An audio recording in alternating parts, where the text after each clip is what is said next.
Ölkə ərazisində son günlər davam edən qeyri-sabit hava şəraiti və güclü yağışlar kənd təsərrüfatına ciddi təsir göstərib. Yaranan sel su basma hadisələrindən zərər çəkən əkin sahələri və fermerlərin Aqrar Sığorta Fonduna ünvanladığı zərər müraciətlərinin sayı artıb. Martın 17-sindən aprelin 9-una dək Aqrar Sığorta Fonduna 601 sığorta müqaviləsini əhatə edən 93 müraciət daxil olub. Bu müraciətlər müxtəlif bitkilərin əkildiyi 6541 hektar əkin sahəsini əhatə edib.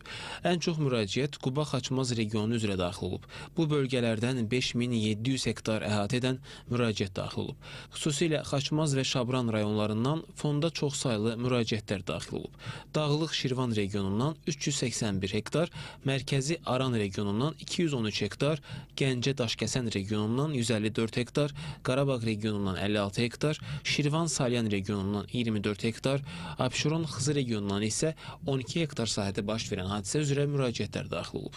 Ümumilikdə 6541 hektar sahəni əhatə edən müraciətlərin əksər hissəsi sel su basma ilə bağlı olub.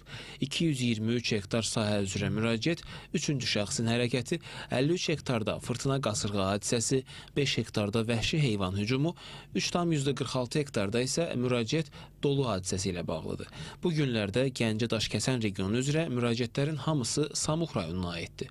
Belə ki, rayonda ümumilikdə 154 hektar sığortalı taxıl sahəsini su basıb. Bu ərazilər əsasən Kür çayının kənarında yerləşən Qarağaclı kəndinin sahələridir. Hazırda həmin ərazilərdə Aqrar Sığorta Fondunun yönəltdiyi müstəqil aqrar sığorta ekspertləri fəaliyyət göstərir. Bəzi yerlərdə əkin sahəsini basan suyun hündürlüyü 40-50 santimetrə çatır. Hal-hazırda biz arpa sahəsindəyik. Təxminən 100 hektara yaxın arpa sahəsidir. Onun 20 hektar civarı, 20 hektar ətrafı ərazisini su basmışdır. Xarakterik olaraq burada su basma bitkilərə çox ciddi şəkildə təsir edə bilir.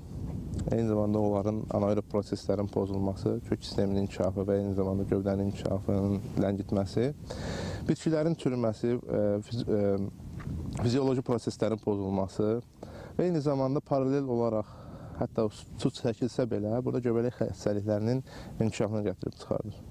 Hazırda sığorta ekspertləri sahədə dəymiş zərərin miqyasını dəqiqləşdirir və ilkin qiymətləndirməni aparırlar.